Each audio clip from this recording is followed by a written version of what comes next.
Here's one of those monologues that incidentally was later turned into a BAFTA-winning short film.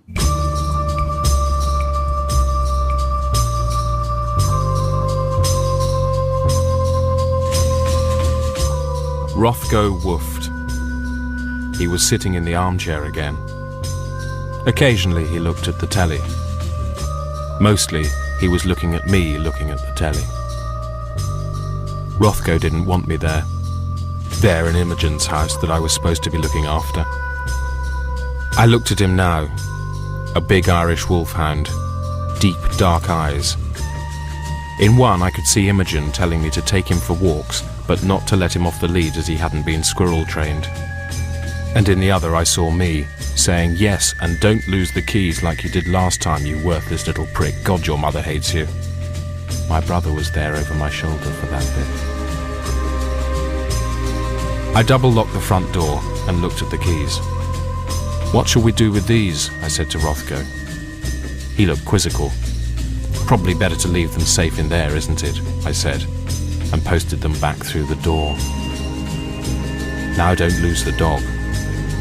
I made a noose with the hand end of the lead and looped it round my own neck.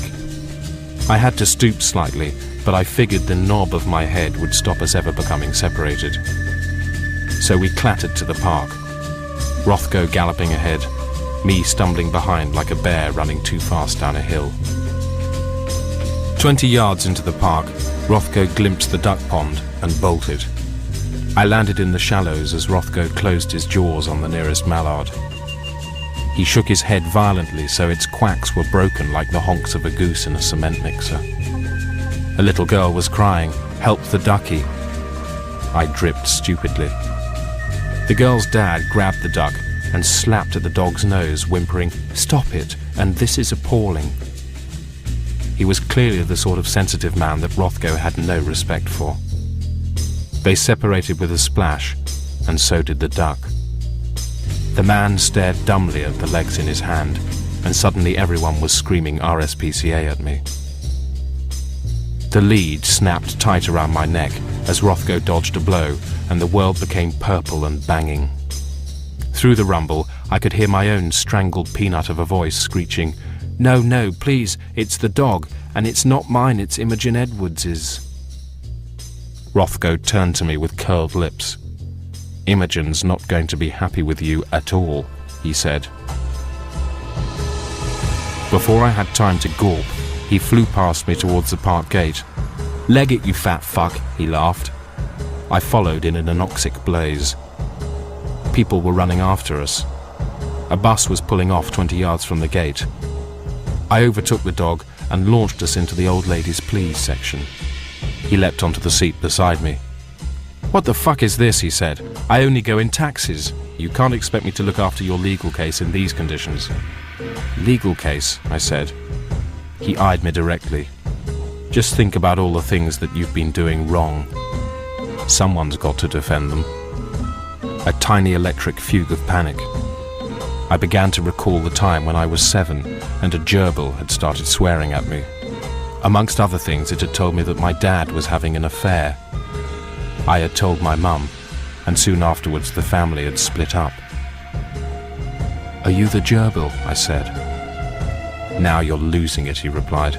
"Yes," said the conductor. I had no money. "Ask him if we can pay on account," said Rothko. "Can we pay on account?" I said. The conductor eyed me suspiciously. "Pay your fare now or get off."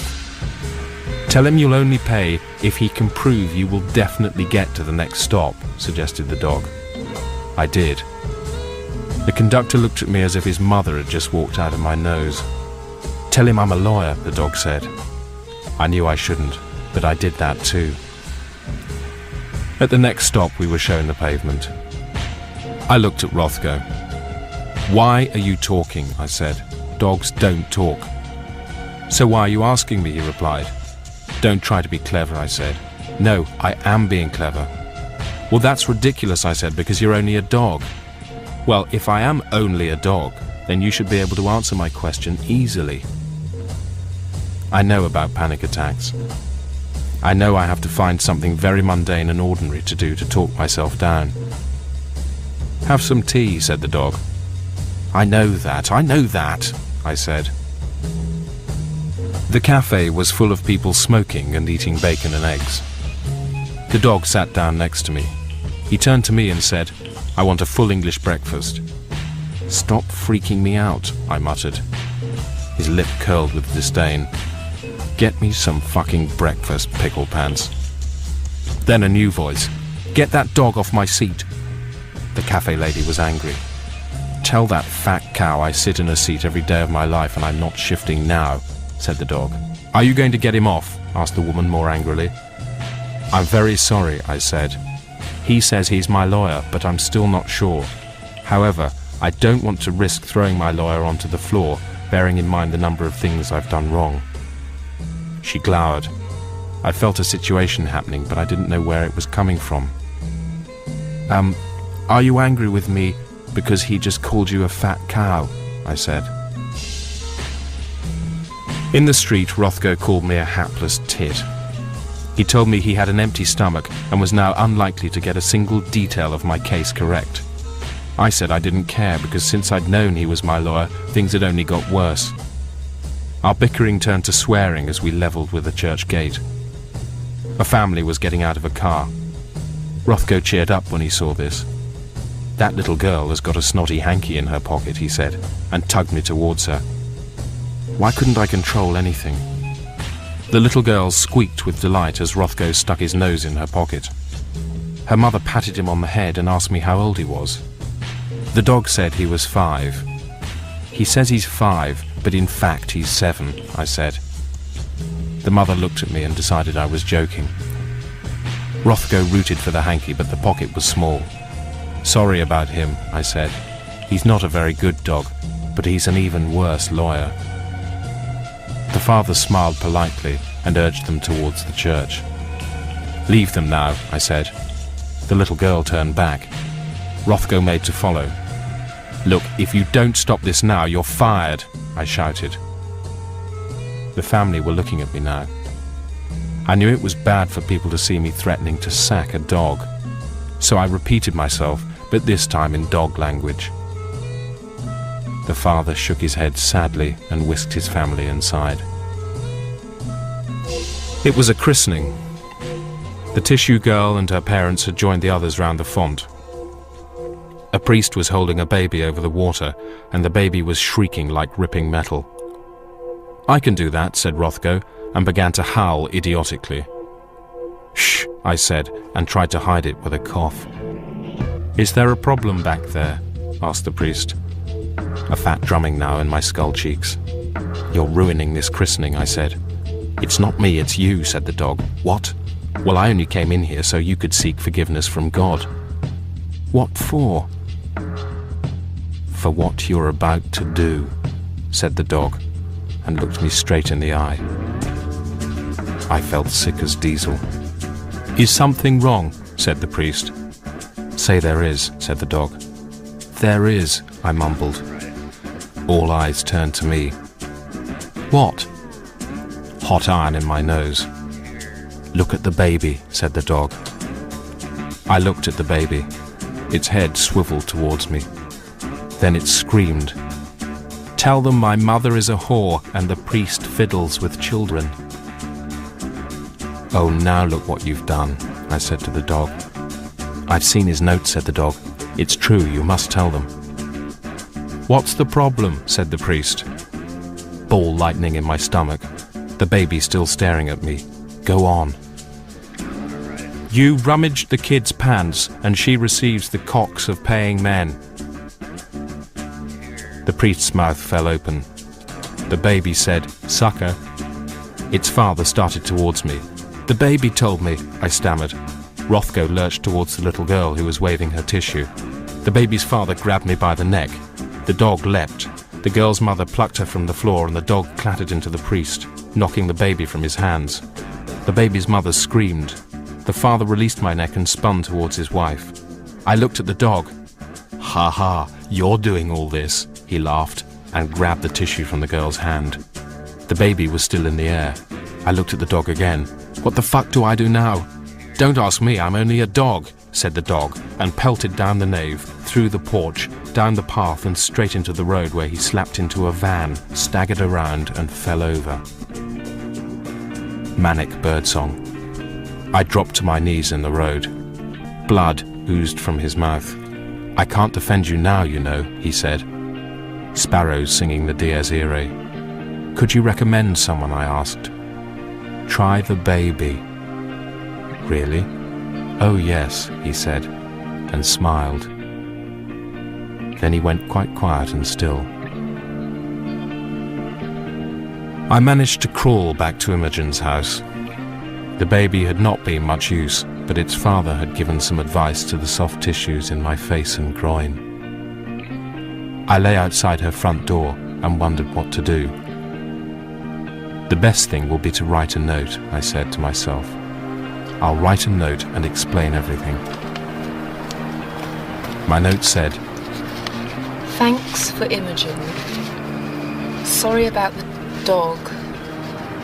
The duck was in bits.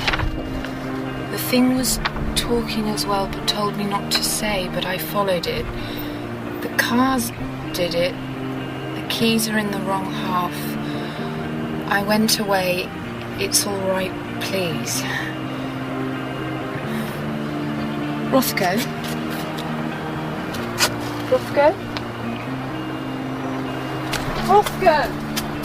I know that's what I wrote because I just found the note in my pocket. Here's another. This one's to me. It's from the dead dog. It's a very angry note. Here's one from the dog's mother now. She's even crosser. I don't go to the park now. The ducks tell everyone things about me. They tell everyone I thought a dog could talk.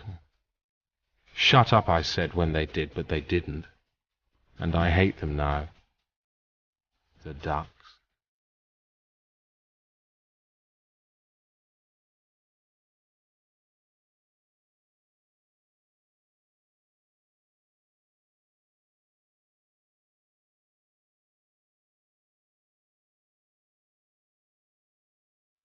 That story went on to become a BAFTA-winning short film starring Paddy Considine called My Wrongs, number 8245 to 8249 and 117.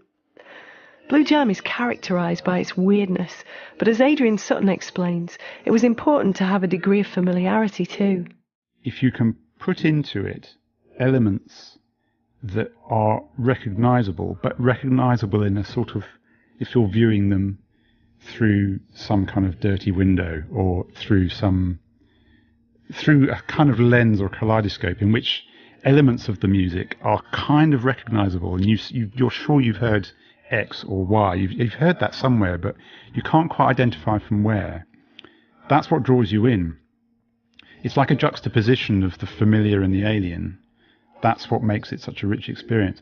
And so we would spend, time finding material that had this sound that was, it sounded faintly like such and such, but it wasn't quite like something that you recognise. And so we went to a lot of trouble to process material in that way, and just to make it sound dreamy, and using things like filters and reverbs and a lot of backward stuff. But that was the principle: is make it half recognisable. So that you think you are somehow engaged, but you can't quite locate yourself. That's what really supports and contributes to the whole aesthetic of the show. Chris Morris described Blue Jam to a cast member as a spooky, woozy kind of thing. David Quantick again. One thing where Chris does stand out is the way that he writes and the way that he talks, this bizarre kind of ornate mixture of nonsense and enormous vocabulary. It's like if someone had slapped Will's self to make him function more properly. And Chris is a surrealist, which I like, because so much newsbound humour is entirely based on you knowing the name of the Secretary of State for Social Affairs. Whereas Chris's comedy is not even normal surrealism, it's surreal surrealism. It's very strange. I can, of course, not think of an example, but he sets up a situation where something bizarre has happened, but not in the Monty Python traditional way where it's just silly. Chris's surrealism isn't silly. It's often very, very dark. The most famous example is, of course, the Blue Jam sketch about the parents whose child has clearly been abducted and they're not really getting round to reporting it.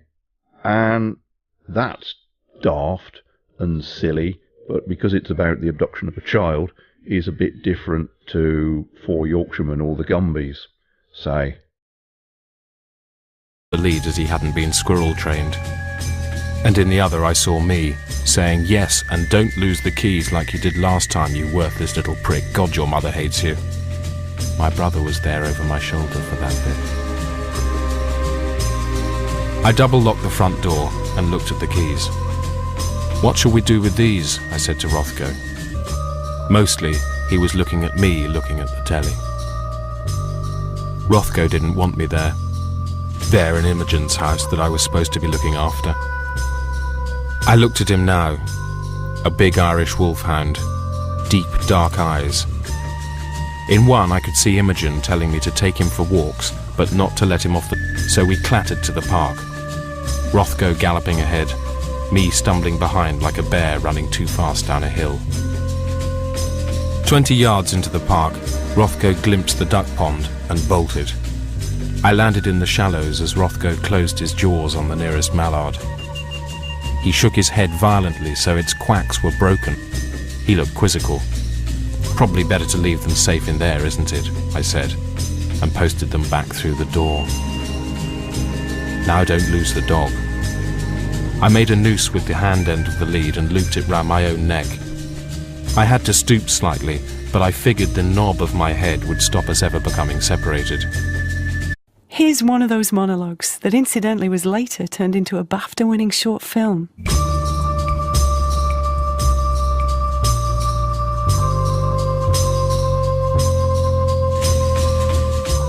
Rothko woofed. He was sitting in the armchair again. Occasionally he looked at the telly.